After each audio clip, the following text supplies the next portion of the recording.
எதிர்க்கட்சித் தலைவர் எடப்பாடி பழனிசாமி தற்போது செய்தியாளர் சந்திக்கிறார். நேரலையில் பார்க்கலாம். அதை சரி செய்து பிறகு அரசாணை வெளியிடும், அதையும் தவறு என்று சுட்டிக்காட்டுகின்றார். ஆக அனைத்து இந்திய அண்ணா திராவிட முன்னேற்ற கழக ஆட்சியில் தான் சட்டப்பேரவை 110 கீழ் நிறைய திட்டங்களை நிறைவேற்றி நாட்டு மக்கள் பயன்பெற்றிருக்கின்றார்கள். என்றைக்கும் இல்லாத அளவிற்கு 10 ஆண்டு காலத்தெல்லாம் நிறைய திட்டங்களை நாங்கள் நிறைவேற்றி அதன் மூலமாக அதிகமான பலன்களை நன்மைகளை மக்கள் பெற்றிருக்கின்றார்கள். அதோடு மாண்பு இதயம் புரட்சித் தலைவி அம்மா இருக்கின்ற பொழுது மாவட்ட ஆட்சியாளர் வருடந்தோறும் நடத்துவார்கள். அதுக்கு பின்னும் நானும் நடத்தினேன். அப்பொழுதெல்லாம் மாவட்ட ஆட்சித்தலைவர்கள் தங்களுடைய மாவட்டத்தில் இருக்கின்ற பிரச்சனையை எடுத்து வைக்கின்ற பொழுது அதையும் நிறைவேற்றிய அரசாங்கம் அம்மாவுடைய அரசாங்கம், மாண்பு இதயம் புரட்சித் தலைவி அம்மா அவர்கள்.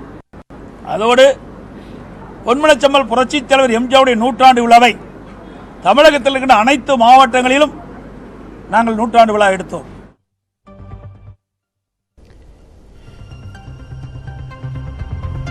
எதிர்க்கட்சித் தலைவர் எடப்பாடி பழனிசாமி பேசியதை நேரலையில் பார்த்தோம்.